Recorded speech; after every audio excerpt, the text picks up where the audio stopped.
Assalamualaikum warahmatullahi wabarakatuh. Kembali kita berjumpa pada mata kuliah perdagangan internasional.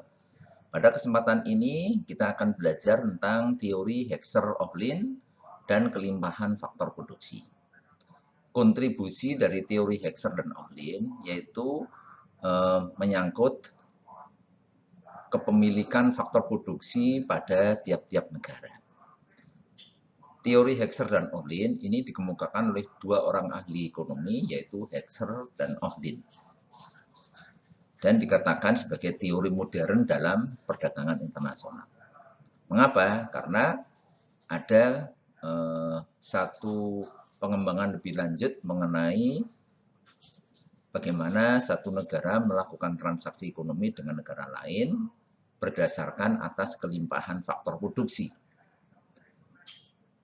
Selama ini, di dalam kita menjelaskan mengenai pola perdagangan internasional antara negara satu dengan negara lain, cukup dikatakan dengan asumsi negara satu mempunyai keunggulan komparatif pada komoditas X yang ditandai dengan bentuk kurva batas kemungkinan produksi yang condong ke sumbu X tanpa dijelaskan lebih lanjut mengapa negara satu punya keunggulan di X. Demikian juga halnya pada negara dua yang punya keunggulan pada komoditas Y. Tanpa dijelaskan lebih lanjut, mengapa negara dua mempunyai keunggulan komparatif pada komoditas Y. Nah, dalam teori Hexer dan Ohlin akan dijelaskan mengapa satu negara mempunyai keunggulan komparatif pada suatu produk, ini terkait dengan kelimpahan faktor produksi yang dimiliki oleh negara-negara tersebut. Nah, teori Hexer dan Ohlin itu dibangun dengan sebuah asumsi, dengan suatu asumsi yang cukup ketat.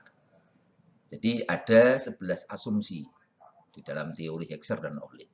Yang pertama, diasumsikan hanya ada dua negara, yaitu negara satu, negara dua, hanya ada dua komoditi, yaitu X dan Y, dan ada dua faktor produksi, tenaga kerja dan modal. Jadi di sini kontribusi dari teori Hexer dan Ohlin itu pembahasannya itu merambah kepada peranan faktor produksi.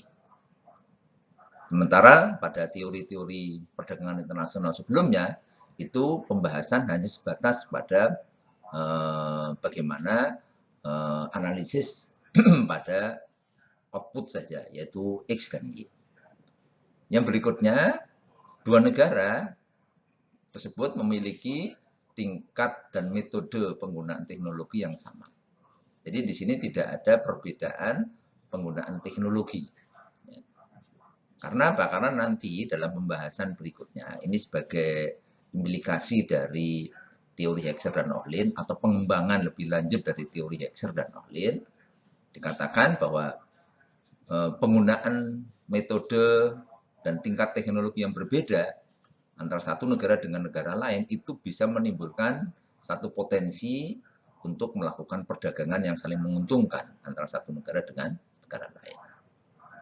Yang ketiga, komoditi X itu bersifat padat karya dan komoditi Y bersifat padat modal. Ini asumsi yang ketiga. Kemudian yang berikutnya, kedua komoditi tersebut sama-sama diproduksi berdasarkan skala hasil yang konstan. Jadi constant return to scale, di mana perubahan input menyebabkan perubahan output dengan perubahan yang sama.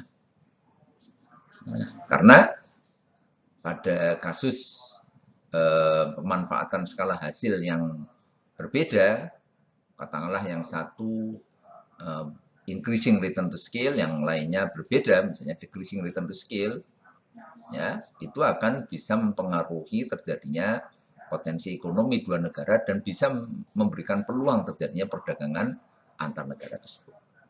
Yang berikutnya, spesialisasi produksi berlangsung di kedua negara sama-sama tidak lengkap.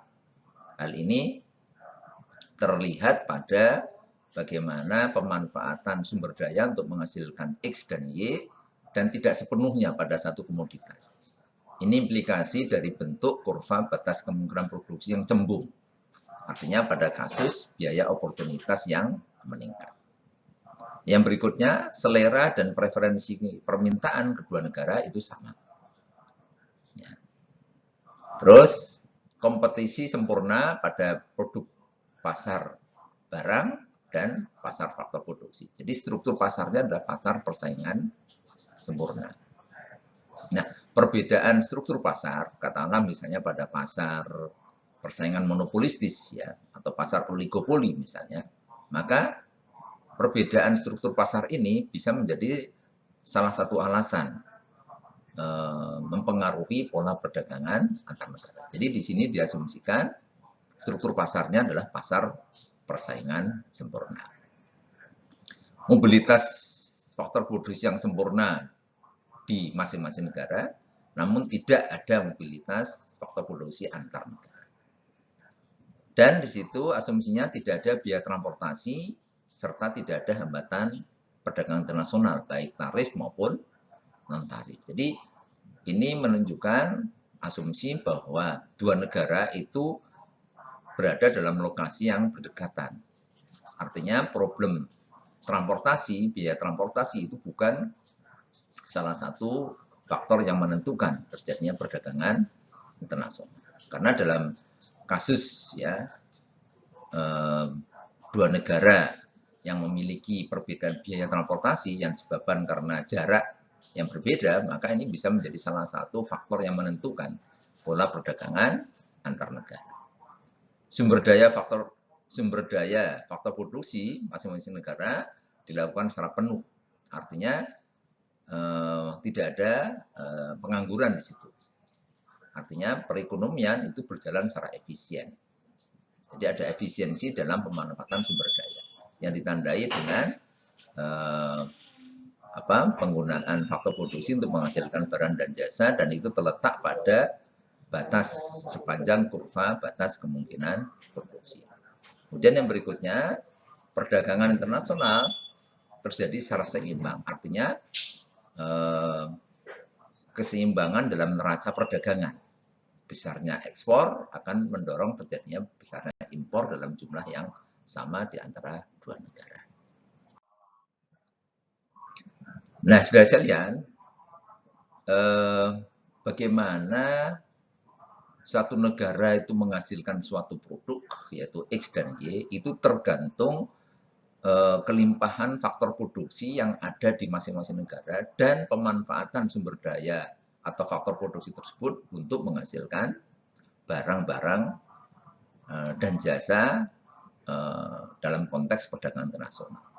Jadi kalau misalnya satu negara itu katakanlah mempunyai sumber daya ekonomi tenaga kerja, faktor produksi tenaga kerja yang melimpah dibandingkan modal, maka negara itu akan menghasilkan barang-barang yang banyak penggunaannya, proses produksinya banyak menggunakan tenaga kerja.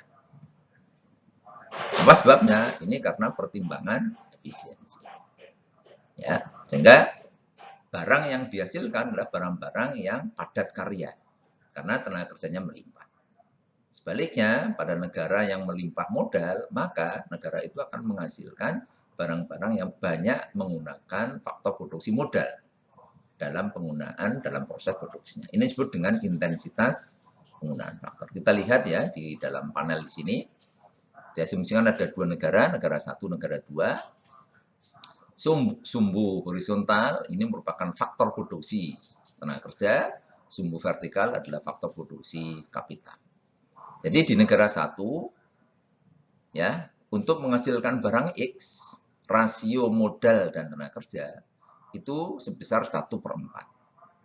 Artinya apa? Artinya penggunaan tenaga kerjanya itu lebih banyak.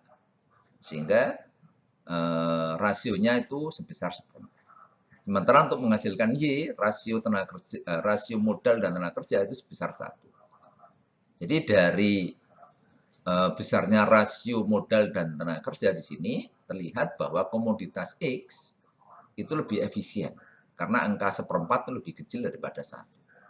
Jadi negara satu itu akan lebih efisien untuk menghasilkan komoditas X dibandingkan dengan komoditas Y. Sehingga diputuskan negara satu itu mempunyai keunggulan komparatif pada komoditas X. Sehingga dia nanti keputusannya adalah disarankan untuk fokus spesialisasi pada komoditas X. Karena komoditas X ini adalah komoditas yang paling efisien di dalam proses produksinya. Sebabnya apa? Karena negara satu itu mempunyai kelimpahan faktor produksi tenaga kerja. Jadi ada hubungan antara kelimpahan faktor produksi dan intensitas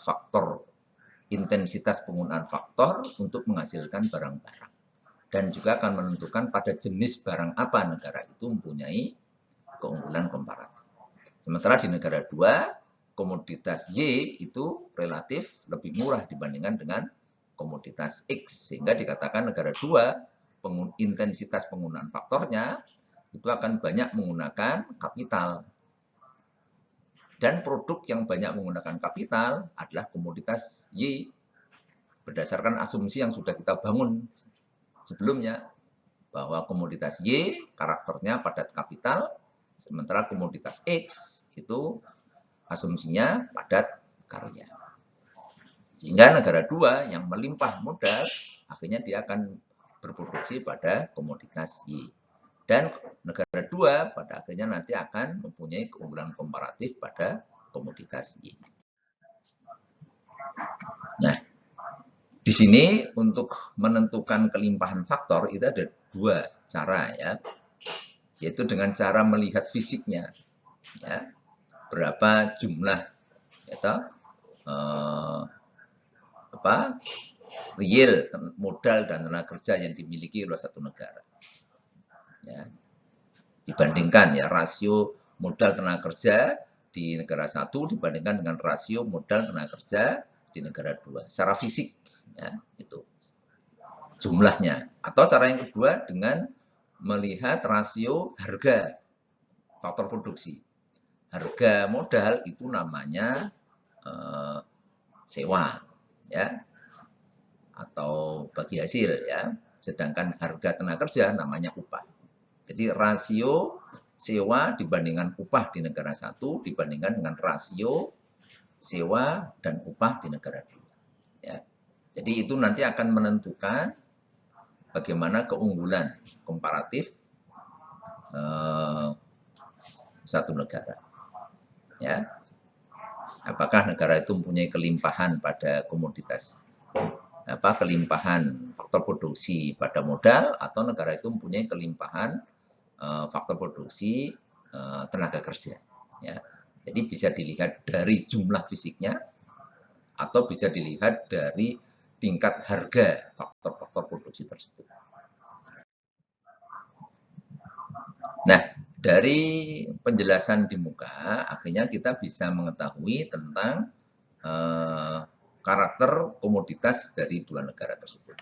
Jadi di sini kita lihat ya gambar kurva batas kemungkinan produksi negara 1 dan negara 2 itu kita jadikan satu dalam sebuah tabel, dalam sebuah panel sini ya. Sumbu horizontal menunjukkan komoditas X, sumbu vertikal menunjukkan komoditas Y. Ini adalah batas kemungkinan produksi negara 1, sedangkan ini adalah batas kemungkinan produksi negara 2. Jadi berdasarkan penjelasan sebelumnya, kita tahu bahwa negara 1 mempunyai kelimpahan faktor produksi tenaga kerja. Dan pada akhirnya negara 1 akan banyak menghasilkan komoditas X. Mengapa? Karena komoditas X adalah komoditas yang proses produksinya bersifat padat karya. Sementara negara 2, bentuk kurva batas kemungkinan produksinya itu condong ke komoditas Y. Ini menunjukkan bahwa negara 2 itu mempunyai keunggulan komparatif pada komoditas Y. Apa sebabnya? Karena negara 2 mempunyai kelimpahan faktor produksi modal. Sementara komoditas Y itu sifat produksinya adalah padat modal. Nah, demikian kita telah sampaikan pengantar tentang teori Hexer dan Ohlin dan kelimpahan faktor produksi. Mudah-mudahan ada manfaatnya. Terima kasih. Wassalamualaikum warahmatullahi wabarakatuh.